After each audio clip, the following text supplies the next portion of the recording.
마태복음 20장 8절로 10절까지 저와 여러분들이 한 목소리로 읽겠습니다. 8절입니다.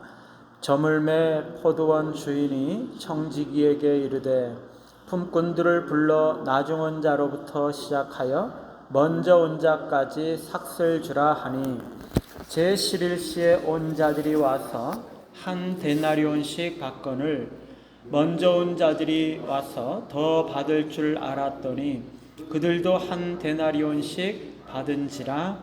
아멘. 은혜로 갚아주시는 주님이라는 제목으로 말씀을 드립니다. 지난 시간에는 포도원에 일꾼들을 불러서 들어가게 하시는 주님에 대해서, 주인에 대해서 살펴보았는데 오늘은 그 주인이 계산을 하고 있죠. 그런데 오늘 본문 말씀을 살펴보기 전에 잠깐 한 가지만 더 살펴보면은요, 시장에서 놀고 있었던 그 사람들이 있었죠. 그런데 주인이 그들을 불러서 포도원에 들어가게 하신 거죠. 우리가 기억해야 되는 것은요, 모든 사람은 둘 중에 하나라는 것입니다. 불법의 종이든가 의의 종이든가.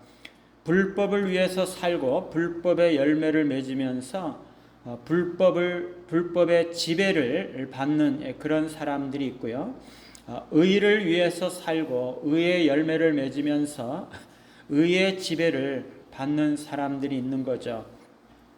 하나님은요, 품꾼들을 포도원에 고용을 하시고 하나님의 포도원을 위해서 일하게 하시지만은 이 마귀는 돼지들을 먹이기 위해서 품꾼들을 고용한다는 것입니다.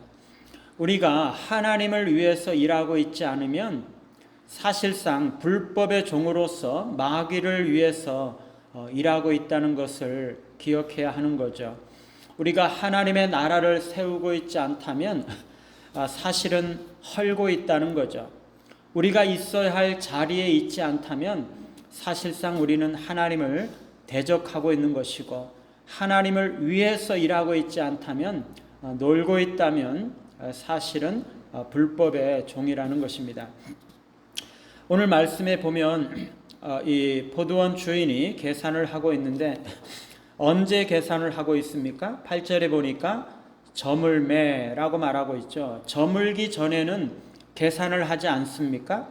그렇죠. 안 합니다.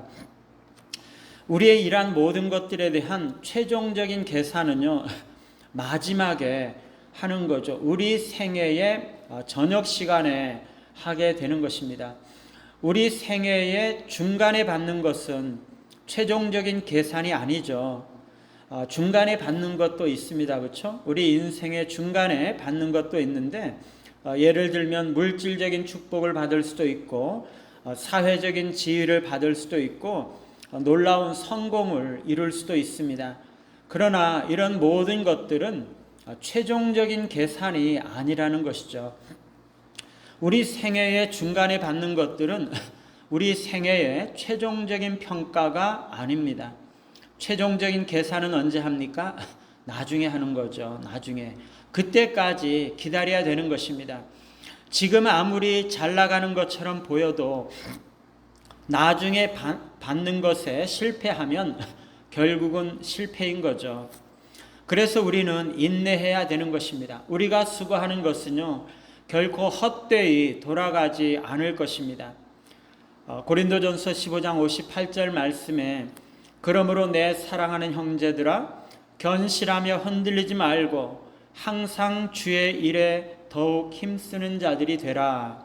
이는 너희 수고가 주 안에서 헛되지 않은 줄 알미니라. 이는 너희 수고가 주 안에서 헛되지 않은 줄 안다고 말씀하고 있습니다. 우리가 흔들리지 말고 수고하고 애쓰며 인내해야 되는 거죠. 그 이유는 뭡니까?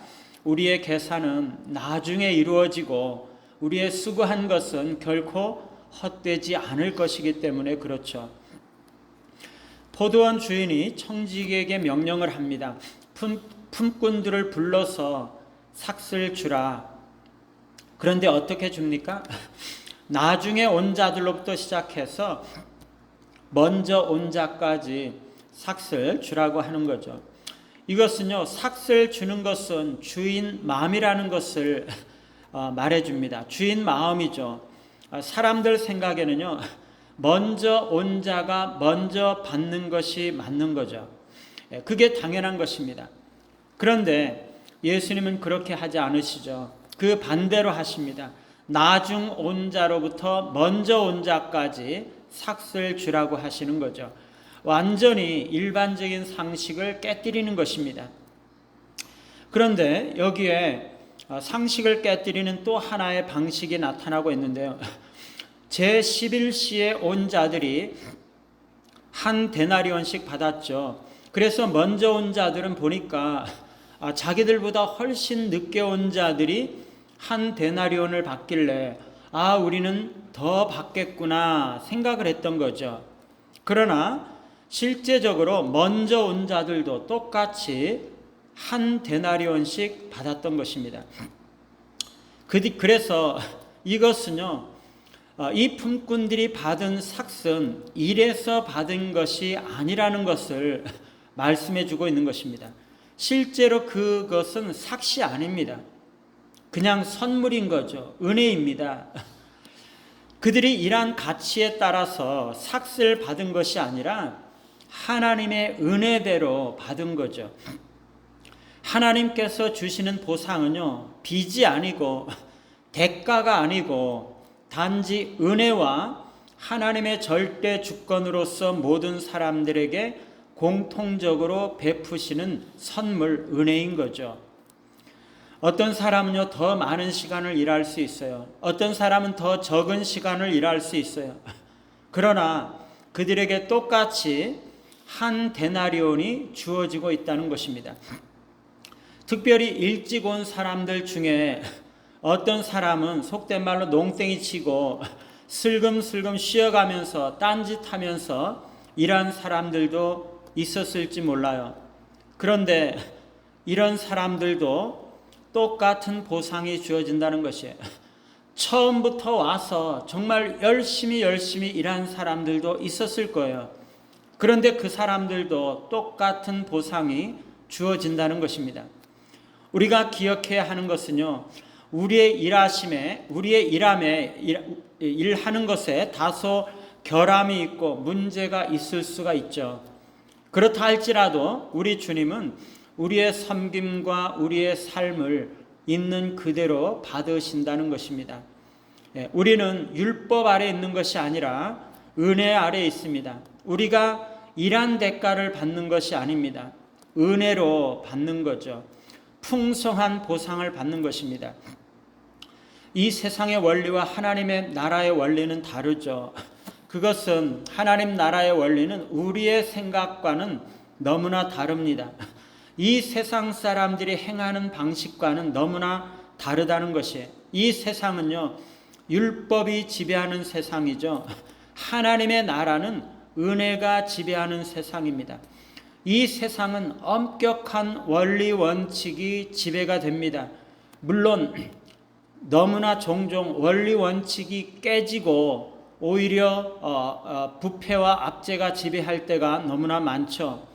그러나 하나님의 나라는요, 원리 원칙보다 더 풍성한 은혜가 지배한다는 것이죠. 우리가 하나님 나라의 원리를 알고 주님을 위해서 충성 봉사하심으로써 해질녘에 은혜의 보상을 풍성하게 받으시는 우리 모두가 되시기를 간절히 바랍니다. 찬송가 486